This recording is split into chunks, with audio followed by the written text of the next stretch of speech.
Hey everybody, my name is Vivienne. I am a business software coach.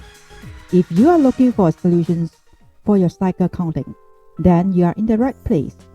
I'm going to explain to you cycle counting, why cycle counting is important. I understand that cycle counting can be very painful and headache process to many companies. But don't worry, because today I'm going to share with you in this video. Let's get started. If you are factory managers or warehouse managers, you have to understand how important the inventory audit and making sure your inventory records were adequate. The objective of an annual inventory audit is to provide the dollar value of the inventory at the end of the year, which means that every item in inventory is counted, even if you only do a sample count. Your audit is very disruptive. Supervisors must make time away from their normal activities to help account for missing inventory. If inventory cannot be found, its value is reduced to zero. So, lot of energy is spent in the search. The audit process will certainly tell you if you have missing inventory, but unfortunately, it does not allow time to discover why the inventory cannot be found or to solve any related problems. That's what cycle counting is all about: finding errors and fixing them.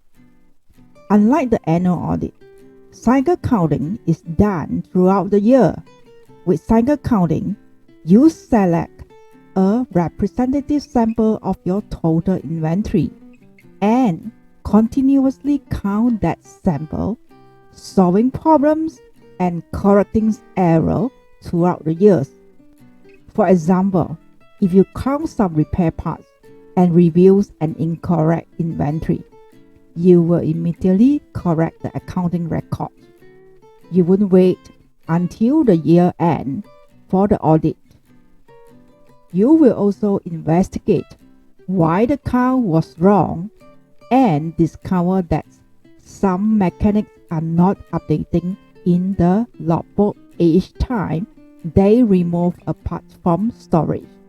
You then put a return procedures in place to prevent this error from happening in the future. Thus, the error is found and the cause of the error is eliminated.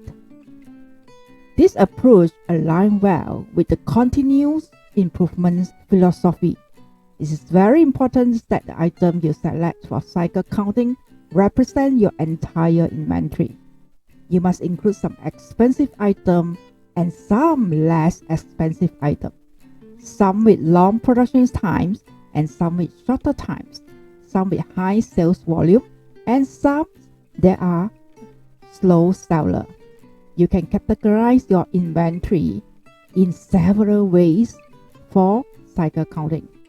First, some companies use a geographical approach, dividing them worldwide inventory into a different locations, different regions, based on their customer market. Second, you can organize your inventory into products family, like computer chips. For example, all memory products are grouped into one family. A third approach is to just randomly select an item, but remember that cannot be totally random. You must randomly select from each group, like expensive items and slow seller. You also must recognize that when you first implement cycle counting, it will be a very slow process. Remember, you are counting the inventory so that you can find and fix problems. For example, suppose you select 100 items for cycle counting this year with a goal of completing 10 items per month, because you must find and fix any error. That first set of 10 items might take you 2 months or longer. You must be patient as you work through those initial issues. The reward for your patience is that the process usually goes much faster as you progress through your list of 100 items. Problem found and fixed earlier will often improve standard process. So you will find fewer and fewer errors along the way. You should finish this process for your entire list because returning to any item for a second cycle count.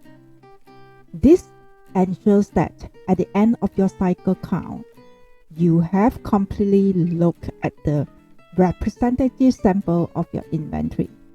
It is worth of your time to take a quick look at your company's inventory strategy. Do you have any challenges to find and fixing your inventory audits? Do share with me. That's all for my sharing in this video. Once again, my name is Vivienne and I see you in my next video.